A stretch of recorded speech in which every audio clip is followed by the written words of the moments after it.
Good evening, everyone, or good day, good afternoon, again, whenever you're watching. Um, I'm recording at night, obviously.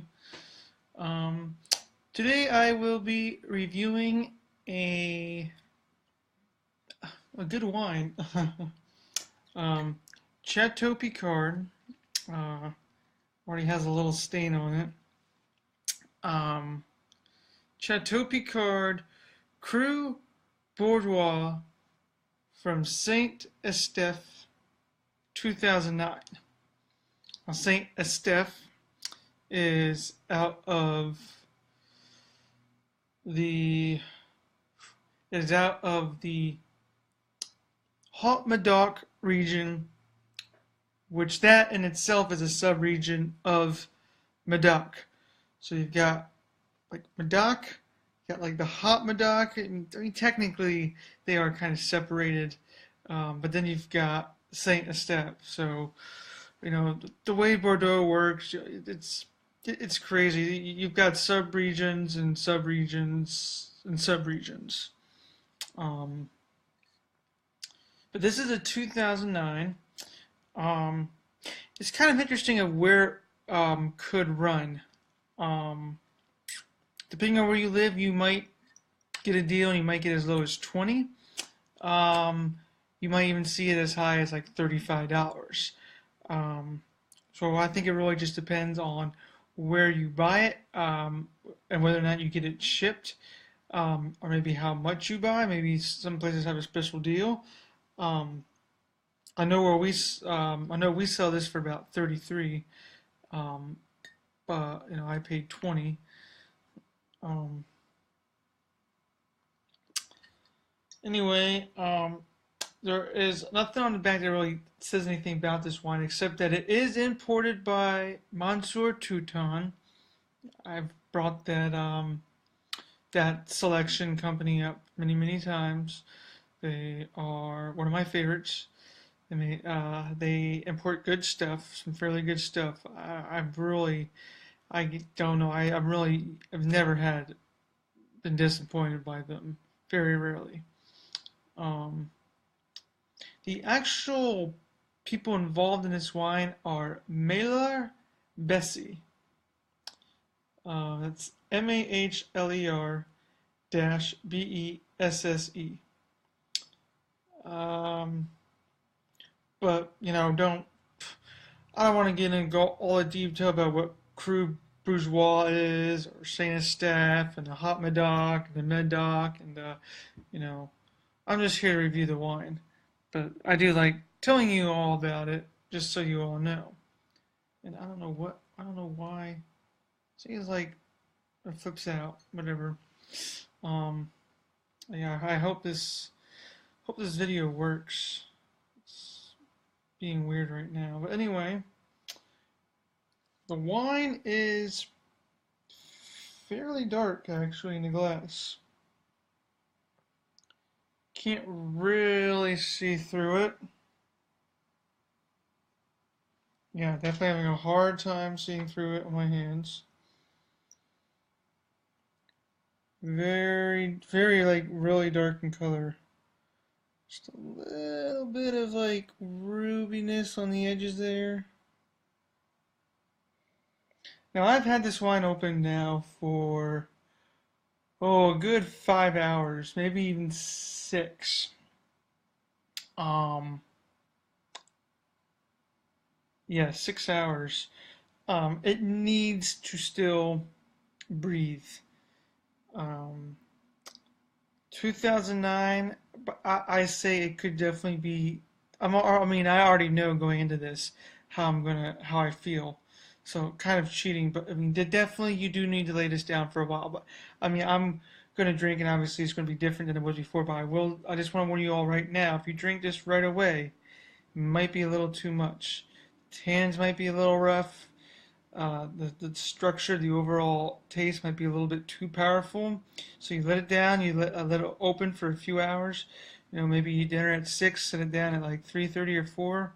It definitely improves. So let it open, but if you can, buy a couple and let one sit. Anyway, on the nose,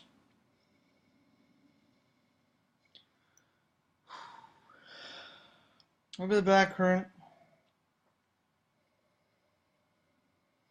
blackberries, a little bit of spice, maybe some cassis,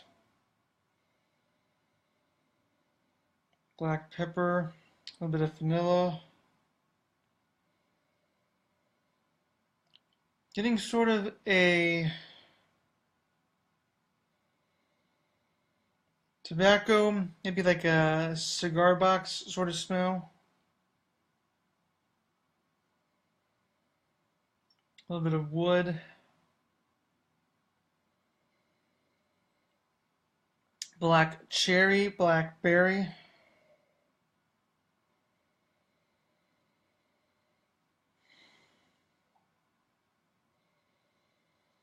Slight touch of earth on there. Like a forest floor type of thing. Light crumpled up leaves, which, I mean, I know this may sound disgusting, forest floor, crumpled leaves, but, it's just an idea to give you an eye of what the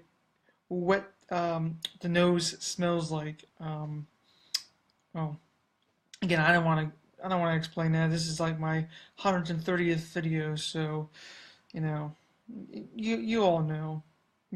You all know.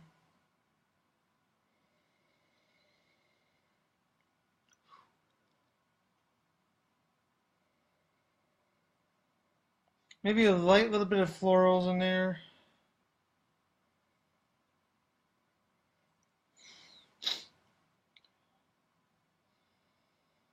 I definitely feel like there definitely is a lot more spice picking up now that it's been opened. All right, let's try it.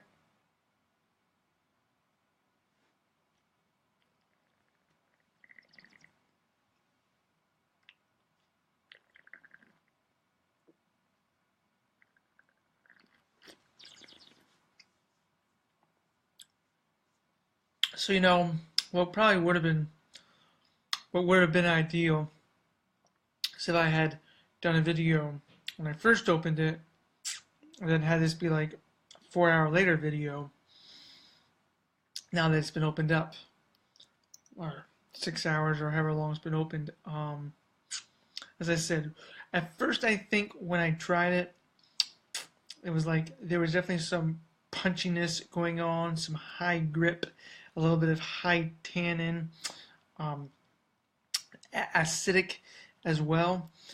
I feel like now that it's had time to sort of open up, and I don't decant, but I just let the air go into the bottle. And as I've let it rest in the glass as well for sometimes half an hour on in, it definitely opens up. So now instead of these really big bright fruits, I'm sort of getting now mellowed down. Still getting a nice ripe black cherry in there. Still getting a nice juicy blackberry, but also getting those other structures that I mentioned on the nose. A little bit of black pepper spice. There's a little bit of cassis, maybe even a little bit of bacon spice, hints of vanilla, a little bit of woodsy tobacco-ness going on in there as well. So overall, it's really, really decent wine. Really pretty good wine, for that matter. Lengthy finish. Still tasting it now. Sort of finishing kind of with this kind of like mineral, I don't know, maybe earthy type taste. Kind of getting like a little bit of hard structure, like that gravelness maybe.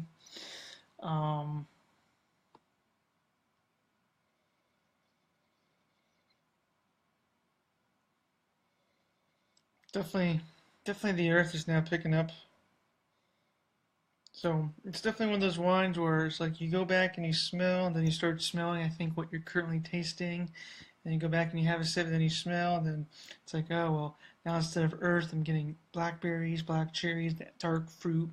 Then you go back and you smell, you're like, oh, now I'm getting now some little bit of vanilla, and so there's a lot going on in this wine, a lot going on, and as I said, could probably easily go another couple years.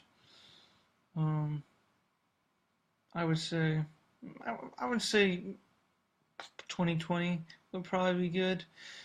Maybe that might be pushing a little bit too late. It might even be good in another year or two, maybe 2018. So like end of next year, beginning of 2019. Like I said, you could just let it breathe or even decant it. Um,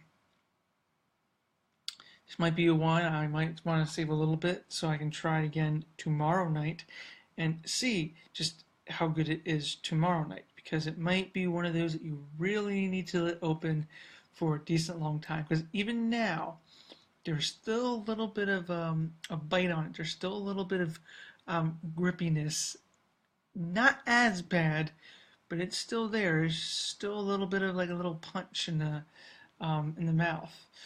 Um, so with that, I do my, as you all know, do my ratings based off of stars, but somebody else I follow does them by actual points, like 88 or 90. So just so y'all know, I'm a star guy, and I rate mine out of 5, and I do by half stars. So I don't do like a 4.25. I do like a 4 or a 4.5.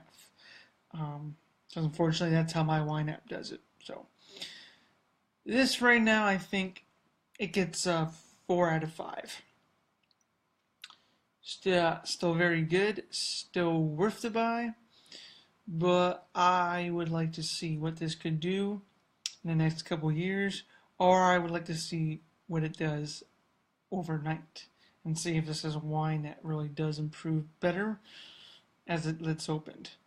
And then ideally we will know whether or not truly is uh, worth more than 4 out of 5. But right now, 4 out of 5. I say go buy it, go splurge a little, go enjoy yourself. Until next time, cheers.